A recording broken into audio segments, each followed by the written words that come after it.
ሰው ከእግዚአብሔር መንገድ ወጥቶ ወደ ራሱ መንገድ ሲገባ የመፍትሄ አካል መሆኑ ቀርቶ የችግር መንስኤ መሆን ይጀምራል። እግዚአብሔር በችግር ውስጥ ስትገባ ሮጦ ከመምጣት ርቆ ነው። እንደው በመከራ ውስጥ ተሰውሮ ይቆማል። ምክንያቱም በመከራ ውስጥ እሱ ምን ማድረግ እንዳለበት በትክክል እንደውም እግዚአብሔር ባየላችሁ አስቸጋሪ ሁኔታ ውስጥ ባትገቡ ኖሮ፣ በሌላ ሁኔታ ውስጥ ብትገቡ ኖሮ ጠፉ ነው። በሌላ ችግር ውስጥ ብትገቡ ኖሮ ጠፉ። ስለዚህ የሚያዋጣችሁ ጉዳይ ነው የምነግራችሁ። ጠቢብ ከሌላ ሰው ነው።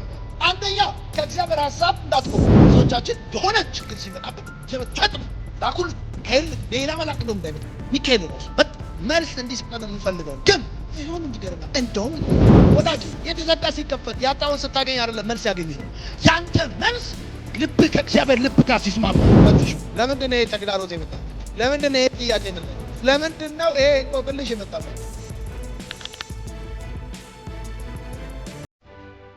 መከራ በሶስት ምክንያት ሊመጣ ይችላል። አንደኛው ሰው ኃጢአትን አርሶ መከራን ያጭዳል። የእግዚአብሔር ቃል እንደሚናገር ሰው ኃጢአትን ካረሰ የሚያጭደው መከራ ነው። በሌላ ምክንያት ደግሞ በአጋንንት ምክንያት መከራ ሊመጣበት ይችላል። በሶስተኛው ምክንያት በፐርፐዝ በዓላማ ከቆመለት ዓላማ ከሚኖርለት ፕሮግራም አንጻር ቻሌንጅ ሊገጥመው ይችላል፣ መከራ ሊገጥመው ይችላል። እንደውም የእግዚአብሔር ቃል ሲናገር እንደዚህ ነው የሚለው፣ ችግር ከትቢያ አይመጣም፣ መከራም ከመሬት አይበቅልም ይላል። ዝም ብሎ የሚመጣ ነገር የለም። እያንዳንዱ ነገር ፐርፐዝ አለው፣ ምክንያት አለው፣ መነሻ ሐሳብ አለው። እንደውም መዝሙረኛው ዳዊት በመዝሙር መጽሐፍ ምዕራፍ 10 ቁጥር 1 ላይ እንደዚህ አለ፣ በችግሬ ጊዜ አለ ከኔ ርቆ ቆመ፣ በመከራዬም ውስጥ ተሰወረ። እግዚአብሔር በችግር ውስጥ ስትገባ ሮጦ ከመምጣት ርቆ ነው የሚቆመው። እንደውም በመከራ ውስጥ ተሰውሮ ይቆማል። ምክንያቱም በመከራ ውስጥ እሱ ምን ማድረግ እንዳለበት በትክክል ስለሚያውቅ። ኢዮብ መጽሐፍ ምዕራፍ 36 ቁጥር 15 ምን ይላል መሰላችሁ? የተቸገረውን ይላል በችግሩ ያድነዋል። ከችግሩ አይደለም ያድነው። ሁላችንም የምንፈልገው ከችግሩ መዳን፣ በችግሩ መዳን አንፈልግ። እግዚአብሔር ግን መጽሐፍ ሲናገር እንደዚህ አለ፣ የተቸገረውን አለ በችግሩ ያድነዋል ይልና በመከራው ጆሮውን ይገልጣል ይላል። አልሰማ ስትል መስሚያ ኮብልስቶን ሲሆን ማንንም አልሰማም ስትል እግዚአብሔር ጆሮህን የሚከፍተው በመከራ በኩል። ዝም ብሎ ችግር ይወደኛል፣ ቻሌንጅ ይወደኛል፣ ከአንዱ ችግር ወደ ሌላ ችግር፣ ከአንዱ ጽዋ ወደ ሌላ ጽዋ ኢትዮጵያዊ እንደሚገባ፣ ከአንዱ ጥሪ ወደ ሌላ ጥሪ እንደሚገባ፣ ከአንዱ ችግር ወደ ሌላ ችግር የምገባው ካልክ ምናልባት መስሚያ ጥጥ ስለሆነ ሊሆን ይችላል። ልብህ ጋ የሆነ አልሰማም ያልከው ጉዳይ ሊኖር ስለሚችል ወዳጆቼ፣ ትንቢተ ዮናስ እንደዚህ ይላል ምዕራፍ 1 የእግዚአብሔር ቃል ወደ አርማቴ ልጅ ወደ ዮናስ እንዲህ ሲል መጣ፣ ተነስተ ወደዚያች ወደ ታላቂቱ ከተማ ወደ ነነዌ ሂድ፣ ክፋታቸውም ወደ ፊቴ ወጥቷልና በእርሷ ላይ ስበክ። ዮናስ ግን ከእግዚአብሔር ፊት ወደ ተርሴስ ይኮበልል ዘንድ ተነሳ። እግዚአብሔር በቃሉ በኩል ወደ ነብዩ ዮናስ መጣ፣ ሂድና ነነዌ ሂድና ስበክ፣ ስብከት ስበክ። 120 ሺህ ሰዎች አሉ እዛ ድነት የሚያስፈልጋቸው፣ የእግዚአብሔር መገለጥ የሚያስፈልጋቸው፣ ሂድና ስበክ አለ። ዮናስ ምክንያቱም በኋላ ነው የምታውቁት፣ እንደዚህ አለ፣ ድሮም ማቅ ነበር ነው የሚለው። ቀጥሎ ስታ ድሮም ማቅ ነበር፣ አንተ በምህረት ባለጠጋ እንደሆነ እኔ ከሰበኩ በኋላ ይቅር እንደምትላቸው አውቃለሁ። ሪዝኑ ይሄ ነው። ግን ነነዌ ከመሄድ እግረ መንገድ የመጣች መርከብ ስለነበረች እንደዚህ ነው የሚለው፣ ወደ ተርሴስም የምታልፍ መርከብ አገኘ ሄድና ከእግዚአብሔር ፊት ኮብልሎ ከእነርሱ ጋር ወደ ተርሴስ ይሄድ ዘንድ ዋጋ ሰጥቶ ወደ እርሷ ገባ። ከፍሎ ከእግዚአብሔር ፕሮግራም፣ ከእግዚአብሔር እቅድ፣ ከእግዚአብሔር ሐሳብ። ይሄ ሰው ነቢይ ነው። ይሄ ሰው አገልጋይ ነው። አገልጋይ ደግሞ የራሱ አይደለም የጌታው ነው። የሚኖረው እንደ አምላኩ ሐሳብ ነው የሚኖረው። እግዚአብሔር እንደፈለገው፣ እግዚአብሔር እንዳለው አጀንዳ ነው። ግን የአገልግሎቱን ኮንሲኩዌንስ ስላልፈለገው ይሄ ሰውዬ ባይዘዌ ለአንድ ቅል ምን ያናድዳል ብሎ ቢለው እግዚአብሔር እስከ ሞት እናደዳለሁ። ዮናስ በቅል ጉዳይ እስከ ሞት ነው የሚናደድ። በምንም ጉዳይ ከተናደደ እስከ ሞት ነው የሚናደድ። አሁን ዝም ብለህ መናደድ አንድ ጉዳይ ነው። እግዚአብሔር ዮናስ ምን ያበሳጫል ሁሉ ብሎታል። ምን ያበሳጫል? የሰዎቹ መትረፍ ያበሳጨዋል። የቅሏ መድረቅ አናዶት አሁን የሚያናድድ ጉዳይ ነው ወይ ብሎ ቢለው በጣም የገረመኝ የሰውየው የልቡ አቅም። እስከ ሞት እናደዳለሁ። አንድ ሰው ከእግዚአብሔር ሐሳብ ሲወጣ፣ ከእግዚአብሔር ወይ ወጥቶ፣ ከእግዚአብሔር መንገድ ወጥቶ ወደ ራሱ መንገድ ሲገባ፣ የመጀመሪያው እዚህ ቦታ ስትመለከቱ ዝቅ ብላችሁ ትንሽ እንደተጓዙ አውሎ ንፋስ መጣ፣ ወጀብ ተነሳ፣ መርከቢቷ ተናወጠች፣ ተጨነቀች ነው። አንድ ሰው ከእግዚአብሔር መንገድ ወጥቶ ወደ ራሱ መንገድ ሲገባ የመፍትሄ አካል መሆኑ ቀርቶ የችግር መንስኤ መሆን ይጀምራል። ልክ እንደ ዮናስ ጳውሎስ በመርከብ ላይ በነበረ ጊዜ ማዕበል ሲመጣ በመርከብ ላይ ለተጨነቁት ሰዎች መልስ ነበር ጳውሎስ ሲሆን፣ አትፍሩ ከእናንተ ማንም አንዳችሁ ጥፋት አይደርስባችሁ ከመርከቢቱ በስተቀር ብሎ ለማዕበሉ፣ ለመጣው ወጀብ፣ ለግራ ለተጋቡት ሰዎች መልስ ነበር ጳውሎስ ሲሆን፣ ይሄ ነብይ ግን ጳውሎስ ለመረጋጋታቸው መልስ ሲሆን፣ ይሄ ነብይ ግን መንገዱን ስለሳተ ከእግዚአብሔር ፕሮግራም አጋይነስት ሆኖ እየሄደ ስለሆነ ከእግዚአብሔር ወጥቶ እየኮበለለ ስለሆነ የችግራቸው መንስኤ ነው የሆነው። ሰው ከእግዚአብሔር ሐሳብ ከእግዚአብሔር ላይ ከእግዚአብሔር ፕሮግራም ወጥቶ በተቃራኒ ወክ ማድረግ ሲጀምር ትላንት የመልስ ትላንት የመፍትሄ ሰው የነበረ አሁን የችግር መንስኤ ሆን ይጀምራል። በብዙ ሰዎች ቤት በብዙ ሰዎች ሕይወት የመናወጥ የማዕበል የጥያቄ መንስኤ የሚሆኑ ሰዎች ከእግዚአብሔር መንገድ ወጥተው በራሳቸው መንገድ ከእግዚአብሔር ፕሮግራም ወጥተው በራሳቸው ፕሮግራም ወክ ማድረግ ሲጀምሩ እግዚአብሔር ደግሞ ሁልጊዜም ለፕሮግራሙ ጨካኝ ስለሆነ ለፕሮግራሙ የማያመቻምች ስለሆነ በየትኛውም ሁኔታ መንገዳቸውን ይዘጋል። በየትኛውም ሁኔታ ምቾታቸው መንሳት ይጀምራል። ሰው ከእግዚአብሔር ሐሳብ ሲወጣ ከእግዚአብሔር መንገድ ሲወጣ በቃ ወጥቶ አይደለም የሚቀረው። የመጀመሪያው ትላንት የመፍትሄ ሰው ቢሆን ትላንት የራእይ ሰው ቢሆን ይሄ ሰው እኮ ለ120,000 ሰዎች መልስ ያለው ሰው ለ120,000 ሰዎች የመመለስ መልእክት የሰማ ሰው ነነዌ ሄዶ 1-2-3 ሰዓት ቢሰብካቸው በሚቀጥለው ቀን ሰው ሁሉ ከንጉሱ ጀምሮ ጸልዮ ወደ እግዚአብሔር ተመልሰው ከተማ ማዳን የሚችል ሰው ነው። ራሱንና መርከቢቷ ላይ ያሉትን ጥቂት ሰዎች ማዳን ያውቃል።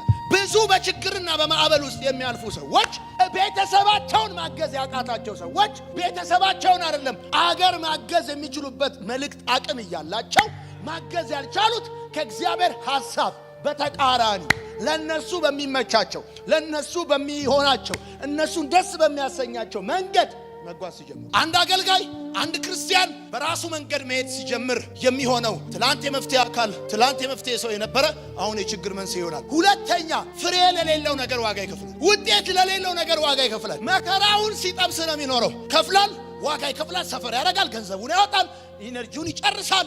ግን ኖ ሪዛልታቱ ሰው ከእግዚአብሔር በተቃራኒ ወክ ማድረግ ከጀመረ ቢደክምም ውጤት ጋር አይመጣም፣ ቢሰራም አያጭድም፣ ቢቆፍርም አያገኝም። ከእግዚአብሔር ኮብልሎ ሚሄድ ሰው ማለት እንደዚህ አይነት ሰው ፕሮግራም ያደምቅ ይሆናል እንጂ መልስ አያገኝም። ዮናስ ወደ ነነዌ ከመሄድ ወደ ተርሴስ መሄድ ነው የመረጠው። ወደ ተርሴስ ለመሄድ ከፈለ ነው የሚለው። ዋጋ ከፍሎ መርከቢቷ ውስጥ ገባ። ከፍሎ ነው የሄደው። እግዚአብሔር በነፃ ነው የመለሰው። አሳ ነባሪ ውስጥ ከቶት ባይ ዘ ዌይ አሳ ነባሪ ውስጥ የገባው እግዚአብሔር አሳ ነባሪ አዘጋጀ ነው የሚለው። አሳ ነባሪ እግዚአብሔር ያዘጋጀው ከመርከቡ ይልቅ አሳ ነባሪው ፈጣን ነው። እግዚአብሔር ወዳየለት ጉዳይ ወደዛ ፕሮግራም ወደዛ ስብከት እየተንቀራፈፈ ከመሄድ እንደውም በፍጥነት ነው እንዲሄድ ያደረገው። ከፍሎ የሸሸውን ሰው ከፍሎ የኮበለለውን ሰው እግዚአብሔር በነፃ ትራንስፖርት አስመጣው። ነነዌ ሄዶ የእግዚአብሔርን ፕሮግራም ከሚፈጽም ከእግዚአብሔር ፕሮግራም ሞቶ ቢያመልጥ ደስ ይላል። ብዙ ሰው ሞቱን የሚመርጠው የእግዚአብሔርን ፍቃድ ላለመኖር በቃ እንደ በወሰደ ድፍት ባረግ በቃ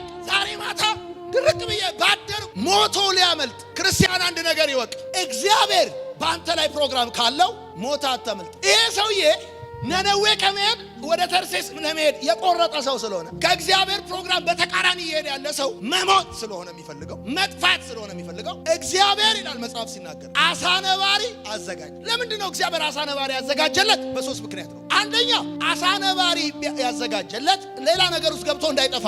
አሳ ነባሪ ባያዘጋጅለት ኖሮ በባህሩ የውስጠኛው ክፍል በብዙ ነገሮች ምክንያት ይሞት ነበር። እንደውም በአዲሱ ትርጉም ሲናገር እንደዚህ ይላል፣ ውሃውም እስከ ጉሮሮ ይመጣ። ሰውየው ውሃ ጠጥቶ ይሞት ነው። የሚገርማችሁ አንዳንድ አስቸጋሪ ሁኔታ ውስጥ የሚከታችሁ እንደውም እግዚአብሔር ባየላችሁ አስቸጋሪ ሁኔታ ውስጥ ባትገቡ ኖሮ በሌላ ሁኔታ ውስጥ ብትገቡ ኖሮ ትጠፉ ነበር። በሌላ ችግር ውስጥ ብትገቡ ኖሮ ትጠፉ ነበር። ይሄንን ጉዳይ ያዘጋጀው እግዚአብሔር ስለሆነ አሳ ነባሪው ፎር ዳት ሞመንት እንዲያጠፋው ስልጣን አልተሰጠውም። ትራንስፖርት እንዲሆነው ብቻ ነው ስልጣን የተሰጠው። ዮናስ እዛ ሁኔታ ውስጥ ሲገባ ካልጠፋ ሲቆይ አይጠፋ። ዮናስን ወደ ቦታ ወደ ተፈለገለት ቦታ ለመመለስ ነው አሳ ነባሪው የተዘጋጀው። የእግዚአብሔር ዓላማ እዚህ ሁኔታ ውስጥ እንዲገባ 3 ቀንና 3 ሌሊት የዘጋበት ዮናስን ወደ ልቡ ለመመለስ። በመከራዬ ሳለው ጮኩኛል። መከራዎች ጸለይኩ ማለት ጸሎት ከእግዚአብሔር ጋር ያለ ኢንቲሜሲ፣ ከእግዚአብሔር ጋር ያለ ፌሎሺፕ፣ ከእግዚአብሔር ጋር ያለ ህብረት፣ ከእግዚአብሔር ጋር ያለ ግንኙነት። ሰው ከእግዚአብሔር ጋር ያለ ግንኙነቱን ሲያበላሽ፣ ሰው ከእግዚአብሔር ጋር ያለውን ህብረት ሲያበላሽ ወደዛ ወደ ቀደመው ህብረት ለመመለስ መስሚያው ኮብልስቶን ሲሆን መከራ ውስጥ ከቶ ያኔ ሳይወድ በግዱ ያንበረክከዋል። ዮናስ በገጠመው መከራ ምክንያት ወደ 4 ነገር ነው የተመለሰው። የመጀመሪያ ወደ ጸሎት ህይወቱ ነው የተመለሰው። እንደውም እንደዚህ ይላል በአዲሱ ትርጉም፣ እኔም እንደገና ወደ መቅደስ እመለከታለሁ። እንዴ ከአሳ ነባሪ ሆድ እስከ ኢየሩሳሌም መቅደስ ስንት ኪሎ ሜትር ነው? ሰውየው ከእግዚአብሔር ኮብልሏል፣ ከእግዚአብሔር ርቆ ሄዷል። ይህን ሰው ለመመለስ ምክር አይመልሰውም። ይህን ሰው ሌላ መዝሙር አይመልሰውም፣ ስብከት አይመልሰውም። ሰው ከእግዚአብሔር ሐሳብ መኮብለል ከጀመረ 4 ነጥብ አይመልሰውም። በመከራዬ ሳለሁ ወደ እግዚአብሔር ጮኩኛል፣ እግዚአብሔርም ጸሎቴን ሰማ መለሰልኛል። ሳይወጣ መልስ አገኘዋል። የተቸገረውን በችግሩ ያድነዋል፣ በመከራው ጆሮውን ይገልጠዋል። አልሰማ ስትለው፣ ፊቱን አልፈልግ ስትለው፣ አልጸልይ ስትለው 4 ሰዓት ፊልም የምታይ 40 ደቂቃ ቃል መስማት ሲከብድህ መከራ የሚባል አጣብቂኝ ውስጥ ይከትህና መጮህ ትጀምራል። የሚገርመው ዮናስ እንደዚህ ነው። በመከራዬ ወደ እግዚአብሔር ጮኩኛል፣ ጸለየ። አንደኛ ጸሎት አቁሞ ነበር፣ ጸሎት ቀጠለ። ሁለተኛ እንደዚህ ነው፣ ወደ መቅደስን ተመለከትኳል። ሶስተኛ ምንድነው ተቀላችሁ? ምስጋናዬንም እሰዋለሁ። አራተኛስ ስዕለቴንም እከፍላለሁ። ተስሎ ነበር የኮበለለው የተሳለውን ሳይከፍል እዳ አለበት። በሰላሙ ጊዜ ለእግዚአብሔር አልሰጥ ስትለው ዳዊት እንደዚህ ያለ፣ በመከራዬ ሳለሁ ስዕለትን እሳላለሁ አለ። ካወጣኸኝ ከዚህ ነገር ውስጥ ጧፍ እሰጥሃለሁ፣ ከዚህ ነገር ውስጥ ካወጣኸኝ ዣንጥላ አስገባለሁ፣ ከዚህ ነገር ውስጥ ካወጣኸኝ እኔ የፈለግከውን ነገር እሰጥሃለሁ። መድኃኒዓለም ብቻ የዛሬ አውጣኝ እንጂ እነዛን ጧፍ፣ ዣንጥላ፣ ምናምን ሽቶ ምናምን በጠቅላላ በሰላሙ ቀን አልወስድ ስትል ካንጋሮ ስትሆንበት በጤና አልሰጥ ያልከውን ፖፖስ ይዞ ይቀበላል። በጣም ብዙ ሰዎች ሀብት ሲያፈሩ፣ ገንዘብ ሲያፈሩ፣ የሆነ ነገር ላይ ሲመጡ በሰላሙ ጊዜ አልሰጥ ሲሉት አጣብቂኝ ውስጥ ከቶ ስለት እንዲሳል ያደርጋቸዋል። ስለዚህ የሚያዋጣችሁን ጉዳይ ነው የምነግራችሁ። ጠቢብ ከሌላ ሰው ነው የሚማረው። አንደኛ ከእግዚአብሔር ሐሳብ እንዳትቆሙ። ሁለተኛ ጸሎት ካቆማችሁ፣ አገልግሎት ካቆማችሁ፣ ምስጋና ካቆማችሁ፣ ለእግዚአብሔር የሚሆን ነገር ካጣችሁ፣ እነዚህን ሁሉ ሊቀበላችሁ አጣብቂኝ ውስጥ ይከታችኋል። ቢኬርፉ እግዚአብሔር ሉዓላዊ አምላክ አማክሯችሁ ምን ይመስላችኋል ብሎ አይቀበላችሁ። ተመሆኑን ብታመሰግነኝ ምን ይመስልሃል? ይከፋል ብሎ ምስጋና አይቀበላል፣ ይዘጋባል። የጻድቃን መከራቸው ብዙ ነው። እንደውም ዳዊት ሲናገር እንደዚህ አለ፣ በችግሬ ጊዜ ርቆ ቆማል፣ በመከራዬ ውስጥ ተሰወራል። አሁን በዳዊት መከራ ጊዜ እግዚአብሔር ይሰወራል። ለምን ተቀር ከመከራው ለመውጣት ማንን መፍትሄ አድርጎ መልስ አድርጎ እንደሚፈልግ ያየዋል። ለዚህ ነው አይኖቼን ወደ ተራሮች አነሳ። ችግር ውስጥም ሆኖ ከችግሩ መውጫ መንገዱን ሳይሆን እግዚአብሔርን ይፈልጋል ወይስ አይፈልግም? ብዙዎቻችን የሆነ ችግር ሲመጣብን እግዚአብሔር ፈጥኖ መልአኩ ልኩ፣ ሚካኤል ልኩ፣ ሌላ መልአክ ደግሞ እንዳይመጣ ሚካኤል ራሱ መጣ መልስ እንዲሰጠን የምፈልገው ግን አይሆንም። ይገርማል። እንደውም ይቆያል ኢንቲሜሲው እንዲስተካከል። ሰው ጨጓራ ውስጥ ሆኖ እየታሸ መቼም የአሳ ነባሪ ዮናስን ስለዋጠ ጨጓራው መስራት አያቆምም። እየታሸ ተንበረከከ። ወደ አምላኬ በመከራዬ ውስጥ ሳለሁ እግሩን ሰብሰብ አድርጎ ሳለሁ እጮሃለሁ አለ። እግዚአብሔርም ሰማኝ። እንደው ወደ መቅደሱ መለከታለሁ አለ። እየታሸ ነው። ብዙ ሰው እየታሸ ነው ጸሎት ውስጥ የሚገባው። ካልታሸ አይገባማ። እሽት ሊያደርገው እንደ ባሌ ቆሎ፣ እንደ ገብስ ቆሎ እሽት። ስራ አስኪያጁ ከላይ ኤችአሩ ከታች ነው። አብረው ሲያሹት አባቴ አባቴ አባቴ የነጌታ የነጌታ ማለት ጀመረ። እሽት ዘራ። ከዛ በፊት ገና ስራ እንዳገኘ የመጀመሪያ ወር ደሞዝ ላይ ቸርች ከፊት ይመጣል። ሁለተኛው ወር መሃል ላይ ይቀመጣል። ሶስተኛው ወር ደሞዝ ከኋላ ይቀመጣል። አራተኛ ከቸርች ጋር በጣም ቢዚ ነኝ፣ ይገርማል፣ ቢዚ ነኝ፣ በጣም ቢዚ ነኝ ሲል ጸልዬ ያስከፈትከውን የሥራ በር ምክንያት አድርገህ ከደጄ ጠፋ፣ ከፊት ጠፋ፣ ከጸሎት ጠፋ። ስራ አስኪያጁን ከላይ ኤችአሩን ከታች ዘበኛውን ከጎን ሲያደርገው ወገኖቼ እሳት ላይ ነኝ፣ እሳት ጸልዩልኝ ብሎ ዮናስ በመድኃኒዓለም ሰዎቹ እኮ ዮናስን ላለመጣል ጥረት አድርገዋል። እንደውም ጣሉኝ ካላቸው በኋላ ዮናስን ትተው እስከሚችሉት ቀዘፉ ነው የሚለው። ሲያቅጣቸው ነው ከዚህ ንጹህ ሰው በዚህ ሰው ደም እንዳጠይቀ ያው ያነሱት። አንደኛ የመርከቡ ታችኛው ክፍል ሆነው እነሱ ከላይ ሆነው ሲጸልዩ አልጸለይም። ሄደው ቀስቅሰው አልጸልይም ወይ ሲሉት አልጸለይም። ከመጸለይ አማራጭ ያደረገው ጣሉኝ ነው። ጣሉኝ ከምጸልይ ብሞት ይሻለኝ፣ ከምጸልይ ብጠፋ ይሻለኝ፣ ከምጸልይ ድፍት ልበል ያለ ሰውዬ አሳ ነባሪ ያዘጋጀለትና አሳ ነባሪው ሲገባ ወደ ሆድ የሚገባ ወደ ጨጓራ ነው የሚገባው። ጨጓራ ደግሞ የሚገርምህ የመጨረሻ የማይፈጨው ነገር የለም። የዮናስ ልብ መመለስ ከሁኔታው መውጣት ይበልጣል። እዚህ ሁኔታ ውስጥ የከተተው ልቡ እንጂ ሌላ ነገር ሆነ። ዮናስ መልስ እንደተመለሰለት የሚያውቀው ከገባበት ጉድጓድ ሲወጣ ሳይሆን ከልብ ልከኝነቱ ተመልሶ ከእግዚአብሔር ጋር ሲስማማ ነው። ከእግዚአብሔር ጋር ሲስማማ ነው መልስ እንዳገኘ ወዳጄ፣ የተዘጋ ሲከፈት ያጣውን ስታገኝ አይደለም መልስ ያገኘው። ያንተ መልስ ልብህ ከእግዚአብሔር ልብ ጋር ሲስማማ ነው። ሐሳብህ ከእግዚአብሔር ሐሳብ ጋር ሲስማማ የዛን ጊዜ እውነት ትክክለኛ መልስ አግኝተሃል። ከእግዚአብሔር ጋር ተስማምተህ ከእግዚአብሔር ጋር ተጣልተህ ከምታገኘው ነገር ይልቅ ከእግዚአብሔር ጋር ተስማምተህ የምታጣው መልስ ነው። ከእግዚአብሔር ጋር ተጣልተህ ከሚከፈትልህ በር ይልቅ ከእግዚአብሔር ጋር ተስማምተህ የሚዘጋብህ የተከፈተ አወጣኝ። ከዛ እሱ ብቻ ነው የሚገርመኝ። እንደዚህ ይላል፣ ነፍሴ በዛለች ጊዜ እግዚአብሔርን አሰብኩታል። አሁን የሰውዬ ካልደከመው እግዚአብሔርን አሰብ መሄድ ጀምሯል። ገንዘብ ከፍሎ ነው ሄደው ቻው ብሎ እየሄደ አደከመው አመዳለ። ነፍሴ በዛለች ጊዜ እግዚአብሔርን አሰብኩት፣ ጸሎቴም ወደ አንተ ወደ ቅዱስ መቅደስ ገባች። ከንቱነትና ሐሰትን የሚጠብቁ ምሕረታቸውን ትተዋል። በምስጋና ቃል እሰዋልሃለሁ። እዚህ ሁኔታ ውስጥ ሆኜ ተመስገን እልሃለሁ። አንተ ታላቅ ነህ እልሃለሁ፣ ትልቅ ነህ እልሃለሁ፣ ትችላለህ እልሃለሁ፣ አንተ ነህ ትክክል እልሃለሁ። በምስጋና ቃል እሰዋልሃለሁ። ከዛስ የተሳልኩትንም እከፍላለሁ። ልክ ይህን ሲል አሳ ነባሪው ተፋው። ከመከራችሁ መውጣት ትፈልጋላችሁ? በመከራችሁ ውስጥ ሆናችሁ የምስጋና ቃላችሁን ሰው። ከመከራ የሚያወጣችሁ ማመስገን ብቻ። ማጉረምረም እንደውም መከራውን ያሰፋዋል፣ መከራውን ያጠልቀዋል። ብዙ ሰዎች ጌታን ከተቀበሉ በኋላ የውሃ ጥምቀት ከወሰዱ በኋላ አይመጡም ወደ ቤተ ክርስቲያን። አልመጣ ስላሉት ማዕት ያመጣባቸዋል። የዶሮ አንገትና የዶሮዋን እግር በራቸው ላይ ያንጠለጥሉባቸው። አረ ወገኖቼ አዚም ነው መሰለኝ ብለው ይመጣል። እግዚአብሔር ናፍቋቸው ከሚመጡ ጥቁር ዶሮ ፈርተው የሚመጡ ብዙ ናቸው። አልጸልያሉ፣ ፊቱን አልፈልጋሉ፣ ኮበለሉ።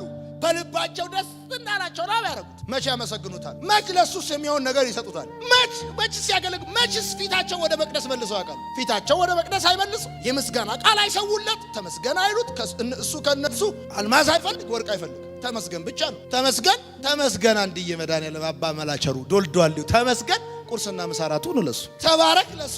ይሄንን የምስጋና ቃል መሰዋት ሲያቅታቸው በልባቸው ልቀኝነት ከእግዚአብሔር ሐሳብ በተቃራኒ ወቅስ ያደረጉበት አሳ ነባሪ ለዮናስ እንዳዘጋጀላቸው አሳ ነባሪ ስራ አስኪያጅ፣ አሳ ነባሪ የቀበሌ ሊቀመንበር፣ አሳ ነባሪ የሆነ ኬዝ ያዘጋጃል። እዛ ነገር ውስጥ ከቶ ሲፈጫቸው የዛን ጊዜ እኔም እንደገና ወደ መቅደስ እመለከታል፣ በቃሌም እሰዋለሁ፣ ወደ አንተም እጮሃለሁ ይላል። ፈትሹ። ለምንድነው ይሄ ተግዳሮት የመጣባችሁ? ለምንድነው ይሄ ጥያቄ የመጣባችሁ? ለምንድነው ይሄ እንቆቅልሽ የመጣባችሁ? እንዲህ ብላችሁ ጻፉ። ከማልድንበት ሊያድነኝ ወደ ትክክለኛው ስፍራ ሊመልሰኝ፣ ከማልድንበት ሊያድነኝ ወደ ትክክለኛው ስፍራ ሊመልሰኝ፣ ከተፈጠርኩለት ዓላማ ጋር ሊያገናኘኝ ነው ይሄ ጥያቄ የመጣው። ኢዮብ መጽሐፍ ምዕራፍ 36 ቁጥር 15። በጣም የሚገርማችሁ እግዚአብሔር የለም ያሉ ኮሚኒስቶች እስር ቤት ገብተው ጌታን ተቀበሉ። የተቸገረውን በችግሩ ያድነዋል ማለት ይሄ ነው። በአገር ሰላም ወንጌል አልሰማም ያሉ ቃሊቲ ያስገብተው ያስቀበላቸዋል። የተቸገረውን በችግሩ ያድነዋል። ከዛስ በመከራም ጆሮአቸው ምን ይላል? አልሰማ ሲሉት ሕይወት ይሻልሃል ወዳጄ፣ ሕይወት ይሻልሃል። በመዝሙር ስትለው አልሰማ ይላል። እና ስትለው አልሰማ ይላል። የዛኔ የሆነ ነገሩ እንዲቆም ያደርግና ያመጣው እጄን ይላል። በመከራም ጆሮአቸውን ይገልጣል። ስለዚህ እግዚአብሔርን መስማት ማትረፊያ፣ እግዚአብሔርን መስማት ማምለጫ፣ ከእግዚአብሔር ጋር መስማማት ማትረፊያ። እሺ ማለት ሂድ ወደሚልህ መሄድ፣ ተው የሚልህን መተው፣ አድርግ የሚልህን ማድረግ፣ አታርግ የሚልህን አለማድረግ። እግዚአብሔርን መታዘዝ ማምለጫ ነው፣ ከመከራ መትረፊያ ነው። እግዚአብሔርን መታዘዝ፣ ተው ያለህን መተው ማትረፊያ። ወደ ደዌ ይውጣ እምቢ አትጣም። አሳ ነባሪ ያዘጋጀለት ፊቴን ፈልግ፣ ጸልይ፣ ክብር አስገባ፣ የእውነት ኑር እምቢ። ከዛስ የሆነ ነገር ያዘጋጅላል። ከዛስ ዮናስ እኮ የተባለው በል ሂድ። ከዛ በኋላ እግዚአብሔር ሂድ ወደ ነዌ ሂድ፣ ስበካቸው። ለስብከት እኮ ነው ሰውየው ሄዶ ነነዌ በሶስት ቀን ትገለበጣለች እቺ ብሎ ጨረሰ በቃ። ከዛስ ውጤት ሲባል ከተማው በጠቅላላ ጸልዮ ተመልሷል። እንዴት ድሮም የሆነ ይሄን ይፈራው ሐሰተኛ ሊያስብለኛል። እግዚአብሔር ቅል አወጣና አሳየው። አንተ ለዚህ ቅል ከተቆረቆርክ እኔ ለዛ ሁሉ ሰው እንዴት ነው የማልቆረቆረው አለ። በተለይ አገልጋይ የሆናችሁ ሰዎች፣ ጥሪ ያላባችሁ ሰዎች፣ ስበክ አልሰብክም፣ ዘምር አልዘምርም፣ አስተምር አላስተምርም፣ አገልግል አላገለግልም፣ አታገለግልም፣ አዎ ታሸሽ። ከዛስ እሰብካለሁ ብለህ የሚገርም ብዙ ከፍለህ ያላመጣውን ጉዳይ ማካካሻ ማይሰጠን እየከፈልክ ትሄዳለህ፣ በነፃ ያመጣል። አስጭኖ ይመልሳል። አንተ ትሄዳለህ፣ ይመልሳል። እንዲህ እንዳይሆን ጸሎት እንዳታቆም፣ የባህሪ ገንዘቡ እንዳትከለክለው፣ ወደ መቅደሱ እንድትመለስ፣ ምስጋና እንድትሰጠው። ተመስገን የኔ ጌታ፣ ተመስገን አባቴ፣ ተባረክ።